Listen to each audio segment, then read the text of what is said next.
So application of Gauss's law के अंदर जो applications है उसमें one of the है कि we need to find the electric field due to a line charge, infinitely long line charge. दूसरा रहेगा to find electric field due to a spherical shell, to find the electric field due to a insulating sphere, and to find the electric field due to a infinitely long plane sheet. इन सब के कारण हमें क्या find करना है, अलग अलग points पर इलेक्ट्रिक फील्ड को फाइंड करना है. सो ये हमारा एप्लीकेशन रहेंगी. तो उसके अंदर सबसे पहले हम फर्स्ट एप्लीकेशन स्टार्ट कर रहे हैं. So what is the application of Gauss's law? First application to find the electric field due to an infinitely long thin conducting wire, thin conducting straight wire.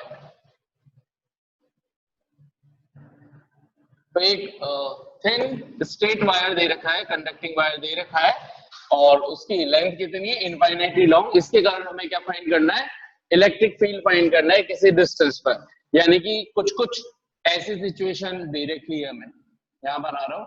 तो मान लीजिए ये एक थिन वायर है, ठीक है, और कैसा है ये, इनफाइनाइटली लॉन्ग, इनफाइनाइटली लॉन्ग पे जा रहा है, इनफाइनाइट इनफाइनाइट. ठीक, इस पर जब चार्ज हम डिस्ट्रीब्यूट करेंगे तो वो यूनिफॉर्मली डिस्ट्रीब्यूट कर रखा है, ये गिवन है आप लोगों को पहले से ही. तो हमने लिखा साहब ये चार्ज कर दिया प्लस प्लस प्लस. ध्यान देना है कि ये जो प्लस है, मैंने जो ये ऐसा नहीं है कि ए की तरफ बनाया है, आपको उस पर दिख नहीं रहा, थोड़ा सा बड़ा बना देता हूं.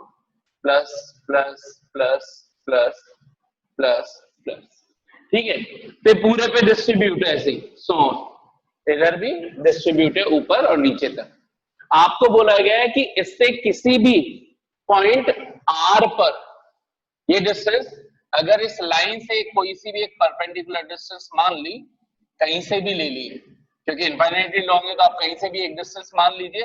तो इस पॉइंट से इस पॉइंट की डिस्टेंस बोल रखी है आर और ये पॉइंट हो गया पी. यानी कि इनफाइनाइटली लॉन्ग वायर की परपेंडिकुलर आर डिस्टेंस पे कहीं पे भी कोई पॉइंट हो पी, वहां पर हमें क्या फाइंड करना है, total electric field E P हमें फाइंड करना है. तो याद करो वो दिन जब मैंने पढ़ाया था ये वाला सिचुएशन, तो हमने इसको बोला था plus plus plus plus plus plus, infinitely long लिया था. फिर इसके कारण ये आर डिस्टेंस वही है, इसको अभी मैंने वर्टिकली रख रखा है, उस टाइम मैंने पहले हॉरिजॉन्टली करके रखा था. दोनों सिचुएशन एक ही, इसको वो ऐसे घुमा दिया, वो देखो वो दिख गया, इसको ऐसे घुमा रहा हूं, घुमाते ही वो नजर आ जाएगा. तो सेम ही चीज है, ये पी पॉइंट पर इलेक्ट्रिक फील्ड. फिर हमने कहा था एक छोटा सा एलिमेंट लेंगे, इसके कारण इधर, इसके कारण इधर, फिर इनका रिजल्टेंट निकालते जाएंगे, फिर इनके कुछ कुछ कंपोनेंट्स जो हॉरिजॉन्टल कंपोनेंट है वो कैंसिल होते जाते हैं, वर्टिकल एड अप होते जाते हैं. ऐसा ऐसा कुछ कहानी हमने नोट करी थी. तो ये लेकिन विदाउट गॉसेस लॉ था. अभी हमारा एम क्या है, हमारा एम है to find the electric field, similar same things के लिए, लेकिन क्या यूज करके फाइंड करना है, गॉस लॉ को यूज करके. तो गॉस लॉ क्या बोलता है कि जब भी आपको कहीं पे भी इलेक्ट्रिक फील्ड फाइंड करना हो तो सबसे पहली चीज आपका जो भी टोटल चार्ज है, मान लीजिए इस टोटल चार्ज को मैंने नाम दे दिया क्यू या कैपिटल क्यू लिख देता हूं, कुछ भी जो भाई आप मानना चाहो. तो टोटल चार्ज है क्यू. इस क्यू ये जो भी चार्ज हो तो उसके लिए पहले एक ऐसी गॉसियन सरफेस की इमेजिनेशन आपको करनी है जिसके इनसाइड के अंदर ये आपका टोटल चार्ज क्यू कंटेंट हो. यानी कि यू हैव टू अज्यूम और you have to imagine such a close Gaussian surface inside which the total charge और whatever charge you are taking should be content. तो हमें अब अच्छा दूसरी चीज, गॉसियन अगर आपने रिवाइज किया हो कल जो मैंने पढ़ाया था तो उसके अंदर मैंने कुछ इंपॉर्टेंट पॉइंट्स सिखाए थे. इंपॉर्टेंट पॉइंट में हमने ये बोला था कि अगर जब भी आपको गॉसियन लॉ को यूज करना है तो जो गॉसियन सरफेस है वो इस तरह से इमेजिन करनी है कि वो रेगुलर फिगर्स हो या सिमेट्रिक फिगर्स हो, ताकि कैलकुलेशन थोड़ी आसान हो जाए. तो हमने क्या किया कि गॉसियन सरफेस आपकी इच्छा हो जैसी चूज कर सकते हो, जरूरी नहीं है रेगुलर करना, लेकिन रेगुलर इसलिए करते हैं या सिमेट्रिक इसलिए करते हैं ताकि कैलकुलेशन आसान हो जाए. तो अब यहाँ पर हम एक ऐसी गॉसियन सरफेस की इमेजिनेशन करेंगे जिसकी सरफेस पर पॉइंट पी होना चाहिए और उस सरफेस के अंदर क्यू चार्ज होना चाहिए। तो सबसे बेस्ट क्या हो सकता है, किसी ने कहा सर स्क्वायर ले लो, इनफाइनाइटली लॉन्ग स्क्वायर ले लो जिसके प्लेन के अंदर ये आ जाए। अच्छा साहब, किसी का क्यूब ले लो, क्यूबॉइड ले लो, बहुत सारे फिगर्स यू कैन एज्यूम, ठीक है। लेकिन अब सिमेट्री फिगर्स जो मैंने एज्यूम किया यहाँ पर एक सिलेंडर, और वो सिलेंडर ऐसा एज्यूम किया जिसकी रेडियस, जिसकी कर्व सरफेस एरिया पर, जिसकी कर्व सरफेस पर क्या सिचुएटेड है, आपका पॉइंट पी, जो आपको कैलकुलेट करना है। थोड़ा सा ये दूर हो गया, मैं इसको वरना डायग्राम ये बहुत बड़ा बन जाएगा, तो इसके लिए मैं सिलेंडर पहले बना लेता हूं और उसकी सरफेस पर चार्ज को रख दूंगा, तो उस पॉइंट पी को सिचुएटेड मान लूंगा। तो मैंने बनाया एक सिलेंडर बनाया साहब, ठीक है, और ये मान लिया कि एक इनफाइनाइटली लॉन्ग सिलेंडर है साहब।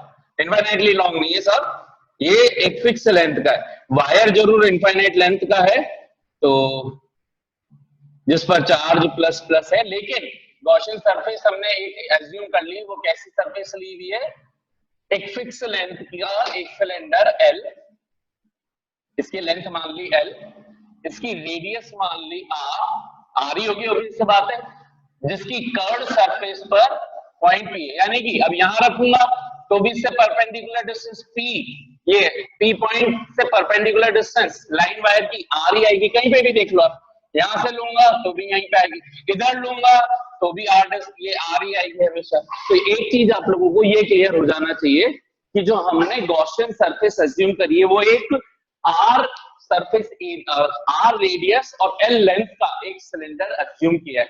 लेंथ इसकी L, रेडियस है R, और इस तरह से किसी भी R डिस्टेंस पर, R डिस्टेंस क्या होनी चाहिए, जो भी इसकी सिलेंडर की एक्सिस है उससे परपेंडिकुलर डिस्टेंस, यानी कि सिंपली रेडियस। तो उसके किसी भी पॉइंट पर P आपका सिचुएटेड है, कहीं पे भी हो सकता है। अच्छा, दूसरी चीज, ये एक चीज ध्यान रखनी है, ये तो है एक शीट, देखिए ये तो है शीट, ठीक है, और ये जो मेरे मार्कर है ये है एक तरह से वायर। तो जब मैं इसको चार्ज दूंगा तो शीट के अंदर तो चार्ज एक इस साइड पे होगा और एक इस साइड पे होगा, इन दोनों में ये डिफरेंस है। जब मैं वायर यूज कर रहा हूं तो ये देखो वायर कैसा है, गोल है, सिलेंड्रिकल है, तो इसके अंदर अब चार्ज कैसा आएगा साहब, चारों तरफ plus plus plus plus plus. तो अगर हर एक चार्ज के कारण देखूं इलेक्ट्रिक फील्ड किधर होगा, तो मान लीजिए इधर पे जो प्लस है उसके कारण रेडियली आउटवर्ड, इधर होगा तो इधर रेडियली आउटवर्ड, इधर रेडियली आउटवर्ड। थोड़ा सा मैं एक इमेजिन करवा रहा हूं आपको, देखना, एक छोटा सा पोर्शन ले रहा हूं, तो इसके इधर भी प्लस है तो इसके कारण ये रेडियली आउटवर्ड इधर, यानी कि ये प्लस ऐसे है चारों तरफ। और इसको मैं थोड़ा सा और आपको ऐसे मैंने झुका दिया इसी एरिया को, तो चारों तरफ है प्लस बाहर की तरफ।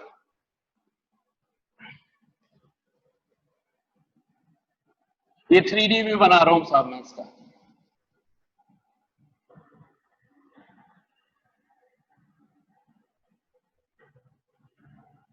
तो ये सरफेस ऐसा है, ये वाला चारों तरफ का, तो इसके कारण इधर की तरफ, इसके कारण इधर की तरफ, इसके कारण इधर, यानी कि सरफेस से हमेशा परपेंडिकुलर ही आएगा ये।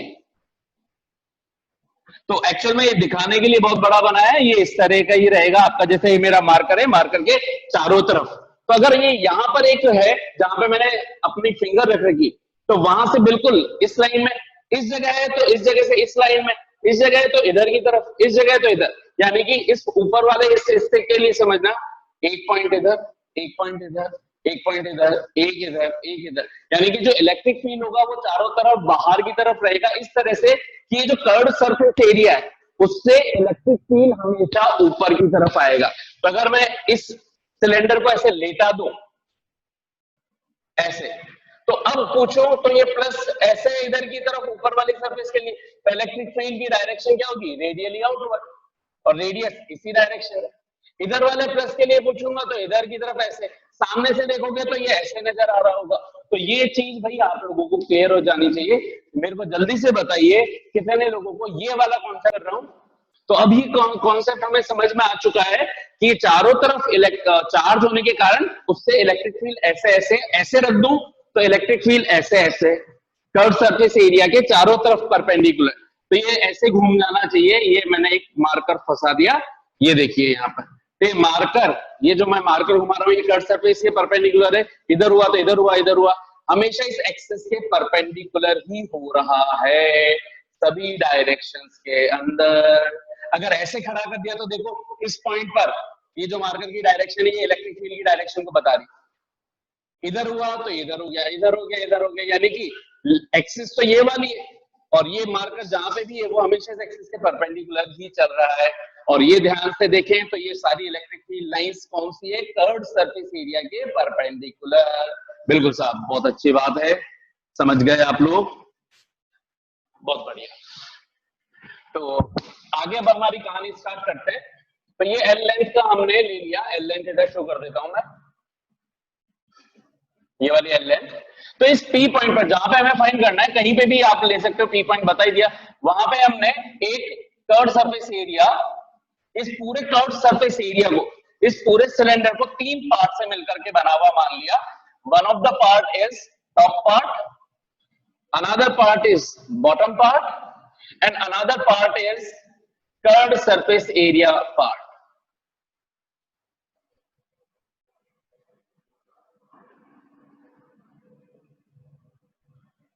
तो तीन पार्ट से मिलकर के बना हुआ मान लिया हमने इस पूरे सिलेंडर को। इसके ऊपर इस पूरे एरिया को हमने बोल दिया साहब, एक को बोल देते हैं, इस पूरे कर्व्ड सरफेस एरिया को तो बोल देते हैं S1, इसको बोल देते हैं, एक को बोल देते हैं S2 और एक को बोल देते हैं S3। मैग्नीट्यूड वाइज S2 और S3 दोनों बराबर होंगे और कितने होने चाहिए, pi are square, pi are square, क्योंकि दोनों टॉप और बॉटम के सर्कुलर एरिया हैं। S1 ये कर्व्ड सरफेस एरिया है तो S1 कितना होना चाहिए, 2 पाई आर एल। तो मैं अंदर ही लिख देता हूं, S1 टोटल कितना होना चाहिए, 2 pi are into length L. ठीक है, ये हमें पहले से पता होता है। हाँ सर, तो अब हम क्या करेंगे, इसमें फाइंड करने के लिए एक छोटा सा एक DS1 लेंथ का एक एलिमेंटल एरिया ले लेंगे, यानी कि एक एरिया एलिमेंटल ले लेंगे। DS1 नहीं दिख रहा हो, थोड़ा बड़ा लिख देता हूं, DS1 वेक्टर।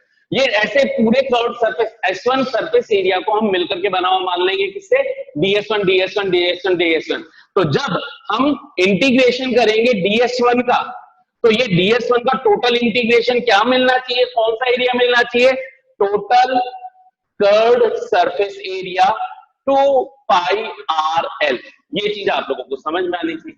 इसी तरह से अगर मैं S2 पूछूं तो इसमें मैंने एक छोटा सा कहीं पे भी एक एलिमेंट ले लिया, आपकी इच्छा हो जहां पर, ये वाला एलिमेंट ले लिया और इसको मैंने बोल दिया DS2। तो इसका एरिया वेक्टर कहां आएगा, टॉप का, आउटवर्ड परपेंडिकुलरली बाहर की तरफ, ये DS2। और DS2 का टोटल एरिया पूछूंगा तो ये कितना आ जाना चाहिए साहब, ये आना चाहिए पाई आर स्क्वायर, क्योंकि ये सर्कुलर एरिया है। यानी कि इस पूरे सर्कुलर एरिया को मैं छोटे छोटे DS2 DS2 DS2 DS2 से मिलकर के बना हुआ मान लूं, तो उन सबको ऐड करूं तो फाइनल टोटल एरिया क्या बनेगा, ये पाई आर स्क्वायर बनेगा। इसी तरह से मैंने क्या किया, S3 एरिया को भी, इस S3 एरिया को भी बहुत छोटे छोटे छोटे छोटे छोटे छोटे छोटे छोटे छोटे छोटे छोटे छोटे छोटे एलिमेंटल एरिया DS3 से मिलकर के बना हुआ मान लिया, जिसका DS3 वेक्टर इससे बाहर की तरफ, यानी बॉटम है तो बॉटम में नीचे होगा इसका हिस्सा बाहर, जैसे ये मैं मार्कर है, मार्कर का ये DS1 ऊपर होगा, बॉटम का नीचे होगा, अंदर कोई नहीं जाएगा, तो ये बाहर की तरफ DS3 हो गया। इसका अगर टोटल ऐसे अगर DS3 से मिलकर के बना हुआ मान लू इस पूरे को, तो इन सबका टोटल सम DS3 क्या होना चाहिए, इस पूरे का, यानी कि एरिया ऑफ सर्कल, यानी कि पाई आर स्क्वायर, या circular cross sectional area pi are square. तो यहां तक कि ये तीन चीज आप लोगों को समझ में आ जानी चाहिए कि ये हमने इनको मिलकर के बना हुआ माना है। कितनों को फिर से कहानी क्लियर है? तो अब क्या करें, अब ये सब कुछ समझ लिया है ना, क्योंकि मैं ये बीच ये हिस्सा मिटा दूंगा, किसी को नोट करना हो तो अलग से इसको नोट कर लेना आप लोग बाद में। तो सब कुछ जो शो करना है वो एग्जाम में इसको शो करना है। तो ये तो हो गया मेरा DS1 वेक्टर, यहां कहीं पे ले लिया मैंने, बिल्कुल स्ट्रेट है भाई, भावनाओं को समझना, परपेंडिकुलर है DS2 वेक्टर, और इसी तरह से ये r डिस्टेंस, और इसमें कहीं पे मैंने मान लिया ये वाला एरिया एलिमेंट क्या मान लिया, ds3 वेक्टर। ये पूरी की पूरी सरफेस को इसको बोल दिया S3, इस सरफेस को बोल दिया हमने S1, और इस सरफेस को बोल दिया हमने S2। अब मैं पूछूं कि इलेक्ट्रिक फील्ड कहां है, तो इलेक्ट्रिक फील्ड तो हर जगह इस इधर की तरफ इधर है और इधर की तरफ इधर की तरफ है। तो इसका मतलब मैं इलेक्ट्रिक फील्ड DS2 के लिए बनाऊं तो क्या ये DS2 के लिए इलेक्ट्रिक फील्ड E इधर आएगा, क्योंकि चार्ज डिस्ट्रीब्यूशन सेम है, कंटीन्यूअस है, यूनिफॉर्म है, तो इलेक्ट्रिक फील्ड भी यूनिफॉर्म होगा। तो DS1 के ही अलोंग E होगा, इधर DS3 के परपेंडिकुलर E होगा और DS2 के भी परपेंडिकुलर E होगा। ये हो गया 90 डिग्री, ये हो गया 90 डिग्री, और ये हो गया इन दोनों के बीच का एंगल थीटा 0 डिग्री। फिर से हमने जो 3 एलिमेंट एरिया माने उसके अंदर DS1 और E एक दूसरे के अलोंग है, किसी भी पॉइंट पर लो आप। इसी तरह से DS2 और DS3 के परपेंडिकुलर है इलेक्ट्रिक फील्ड, यानी कि DS1 और DS2 के साथ इलेक्ट्रिक फील्ड का एंगल कितना बनेगा, 90 डिग्री 90 डिग्री। जल्दी से बताओ ये कहानी कितनों को कहता, डेरिवेशन इतना समझ में आते, डेरिवेशन खत्म। तो हमने बोला to find the electric field due to the infinitely long thin conducting straight wire, we imagine a Gaussian surface having the radius, cylindrical Gaussian surface having the radius r and having the length l, in such a way that its axis is represented by the thin long straight conducting wire on which the total charge q is uniformly distributed, and hence this charge is enclosed inside this Gaussian cylinder. ठीक है, okay. Since it is having the uniform charge density, अच्छा ये given है, इसके अंदर यहाँ पे given क्या है इस एप्लीकेशन के अंदर, कि गिवन है आपको lambda is equals to uniform linear charge density। ये आपको पहले से बता रखा है कि if the wire has the uniform linear charge density lambda, then find out the electric field at point P। तो ये लैम्डा दे रखा था, तो लैम्डा का मतलब क्या होना चाहिए, लैम्डा अगर क्यू की फॉर्म में पूछता तो क्यू अपॉन टोटल लेंथ। भाई टोटल लेंथ तो इनफाइनाइट हो जाती, तो इसका मैं चार डालता, क्या कैसे निकालता, तो निकाल ही नहीं पाता, क्योंकि मेरे पास तो टोटल लेंथ तो इनफाइनाइट है, अपॉन इनफाइनाइट कर दूंगा तो आंसर तो 0 आ जाएगा भैया, फिर क्या हो गया, ऐसे थोड़ी करेंगे। तो इसलिए हमने एक ऐसी गॉसियन सरफेस ली जो एक फाइनाइट लेंथ की, एल लेंथ की। तो अगर ये यूनिफॉर्मली चार्ज डिस्ट्रीब्यूटेड है, मतलब चार्ज यूनिफॉर्मली डिस्ट्रीब्यूटेड है, जैसे थोड़ी देर के लिए ये 10 सेंटीमीटर के ऊपर मैंने चार्ज को डिस्ट्रीब्यूट कर दिया, ठीक है। अगर ये 20 कूलम चार्ज यूनिफॉर्मली डिस्ट्रीब्यूटेड है 10 सेंटीमीटर पर, तो हर एक 1 सेंटीमीटर के अंदर कितना कितना चार्ज कंटेंट होना चाहिए, थोड़ा कॉमन सेंस लेकर के बताओ। 2 कूलम कैसे किया आपने, यूनिट लेंथ पर आपने चार्ज निकाल लिया। तो मैंने बोला आपने क्या कर दिया, 20 को डिवाइड कर दिया लेंथ से, तो आ गया 2 कूलम पर सेंटीमीटर। 2 सेंटीमीटर पूछूंगा तो उस पर 4 कूलम हो जाएगा, 3 सेंटीमीटर पूछूंगा तो 6 कूलम हो जाएगा। तो लैम्डा का आंसर तो हमेशा 2 ही बना रहेगा। अगर मैंने मान लीजिए 3 सेंटीमीटर पूछा तो 6/3 आंसर 2 ही आएगा। मैंने 5 सेंटीमीटर पे पूछा तो उस पर 10 कूलम अपॉन 5 आंसर 2 ही आएगा। यानी लैम्डा फिक्स है, लैम्डा सेम दे रखी है। तो यहां से ये चीज समझ में आ गई कि आप इनफाइनाइट निकालने की जगह एक छोटे से पोर्शन के लिए निकाल लो, वो भी तो सेम ही लैम्डा देगा। तो हमने क्या किया, इसीलिए यहाँ पर एलिमेंट्स के अंदर हमने इसको ब्रेक किया। इस DS1 के अंदर चार्ज मान लिया DQ है, इसके अंदर भी चार्ज DQ वगैरह मान लिया, हालांकि ये भी काम आएगा नहीं हमारे। तो क्यों, क्योंकि हमें गॉसेस लॉ यूज करना है। तो अब गॉसेस लॉ क्या बोलता है कि the total electric flux should be is equals to summation Q upon epsilon naught, ठीक है। और ये पूरा का पूरा कैसे फाइंड करना है, according to the definition of electric flux E dot ds से। अब क्योंकि ये पूरी की पूरी जो गॉसियन सरफेस है उसको हमने 3 पार्ट से मिलकर के बना हुआ माना है, S1, S2 और S3। S1 से अगर मैं इलेक्ट्रिक फ्लक्स निकालूंगा DS1 और E के लिए, तो ये कितना निकलेगा, तो मैंने लिख दिया साहब E vector dot DS1 vector plus, यानी कि इसको मैंने phi1 plus phi2 plus phi3 3 portion में ब्रेक किया, तो 3 पोर्शन से निकलने वाले total flux phi1 phi2 phi3 बोल दिए। तो इन तीनों का सम मुझे नेट इलेक्ट्रिक फ्लक्स दे देगा पूरा गॉसियन सरफेस या पूरे सिलेंडर का या पूरे इस सिस्टम का। तो E dot DS1 phi one क्या हो गया E dot d s one, phi two क्या हो जाना चाहिए E dot d s two, तो मैंने लिख दिया E dot d s two vector plus phi three s three surface के लिए क्या होना चाहिए E dot d s three vector. मैंने लिखा हमें पता है कर्व सरफेस एरिया पर ds1 कहीं पे भी लो और E दोनों हमेशा सेम डायरेक्शन में होने के कारण थीटा 0 डिग्री आएगा, तो हमने लिख दिया साहब S1 E ds cos 0, ये हो गया E ds2, ये E ds1 E ds2 cos 90 S2 surface के लिए, और ये हो गया साहब E ds3 cos 90। अब cos 90 वाले फैक्टर्स हो गए 0, तो ये पूरी टर्म ही 0 हो गई, और cos 0 बने तो सिर्फ ये बचेगा EDS1। यहां तक मेरे हिसाब से अब सब कुछ क्लियर हो जाना चाहिए। अब मैं इसको रब कर रहा हूं क्योंकि मेरे को अब इधर के पोर्शन की थोड़ी जरूरत है, ठीक है।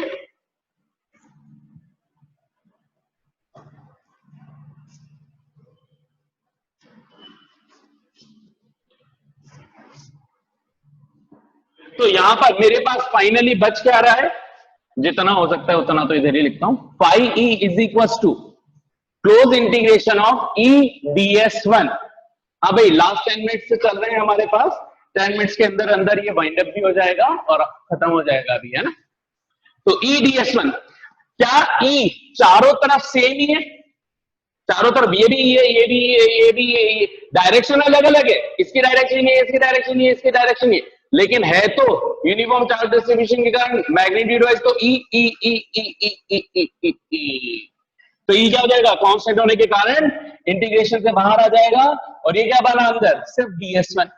और मैंने तुमको बता रखा है अभी अभी कि ds1 क्या है, इंटीग्रेशन ऑफ ds1 क्या होना चाहिए 2 पाई rl, ये s1 का मतलब ही तो क्लोज इंटीग्रेशन ऑफ ds1 क्या दे देगा, इंटीग्रेशन से डी कट गया s1, और s1 का टोटल एरिया कितना है 2 पाई rl, तो ये आ गया हमारे पास कितना e इंटू 2 पाई rl। अब इस कहानी को यहां पे कर रहा हूं, तो हमारे पास टोटल फ्लक्स आ गया phi E total is equal to E into 2 pi rl। ये तो अभी तक जो भी कहानी करी ये गॉसेस लॉ से नहीं करी, अभी तक हमने जो कहानी करी ये किससे करी है, according to the definition of electric flux. अब मैं लगा रहा हूं now according to Gauss's law, according to Gauss's law.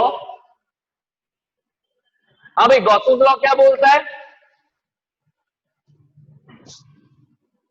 ये भी दिख रही है, यहां तक भी दिख रहा है, फिर तो ये लाइन तो दिख रही है, हाँ ठीक है। According to Gauss's law phi E total should be equal to sigma Q upon epsilon naught, और सिग्मा यू क्यू क्या है यहाँ पे Q upon epsilon naught, total Q हो गया total charge, sigma E total, ये भी ऊपर वाला भी सिग्मा ई टोटल है, नीचे वाला भी सिग्मा ई टोटल है, दोनों बराबर होने चाहिए, तो E into 2 pi R L is equal to Q upon epsilon naught.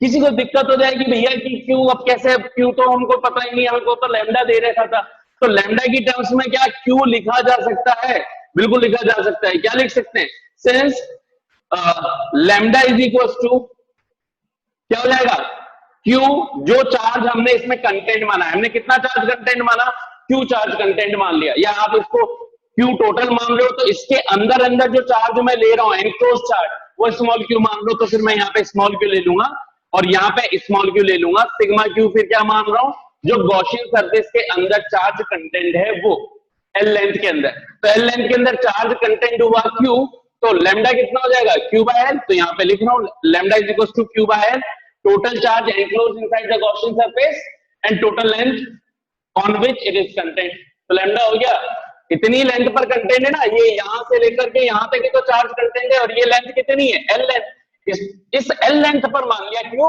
Total मान लिया क्यू इनफाइनाइट है, ठीक, तो हमें तो केवल उतने से पोर्शन से मतलब है जिससे क्यू चार्ज था, तो एल लेंथ पर क्यू चार्ज था, तो small Q is equal to lambda L ले लिया, तो क्यू की जगह यहां सब्स्टिट्यूट क्या कर दें लैम्डा एल, तो इक्वेशन नंबर ये आ गई हमारे पास 3, इसको बोल दिया 4 बाय 4 इंटू 3 बाय 4 इंटू 3, हमने क्यू की वैल्यू सब्स्टिट्यूट कर दी E into 2 pi R L is equal to small Q की जगह क्या सब्स्टिट्यूट कर दूं लैम्डा एल, इसको उधर भेज दो E is equal to lambda L upon 2 pi R L, L से एल कैंसिल हो गया, बचा lambda upon 2 pi R, sorry epsilon naught भी चल रहा है नीचे, अपॉन एप्सिलॉन नॉट भी है भाई, क्यू अपॉन एप्सिलॉन नॉट, तो lambda L upon epsilon not, epsilon not. अब मेरे पास फाइनल जो आंसर आया वो ये आया ऐसा, E is equal to lambda 2 pi epsilon naught into R. मुझे अच्छा लग नहीं रहा ये आंसर, है ना, याद करने के हिसाब से, तो मैंने क्या किया, इस पूरे आंसर को 2 से मल्टीप्लाई कर दिया, 2 से डिवाइड कर दिया, तो ये बन गया 2 lambda upon 4 pi epsilon naught into R. और हमें पता है 1 अपॉन 4 पाई एप्सिलॉन नॉट क्या होता है, के लिख देते हैं। तो फाइनल आंसर क्या बन गया, E इज इक्वल टू, इसको लिख दिया मैंने 2 into 1 upon 4 pi epsilon naught into lambda upon R. तो 1 अपॉन 4 पाई एप्सिलॉन नॉट तो हो गया के, तो 2 के lambda upon R. This is the electric field. आप ध्यान से देखोगे तो जो मैंने हॉरिजॉन्टल के केस में कराया था, यहाँ पे ये डिस्टेंस y ली थी, 2 के लेमडा अपॉन y आया था। हाँ भाई, this is the derivation and that's how we find the electric field by using the Gauss's law। यहाँ पे Gauss's law लगाया, ये डेफिनेशन से निकाला था यहाँ तक। हाँ भाई, कितनों को क्लियर हो गई ये सारी कहानी जल्दी? ओके, सो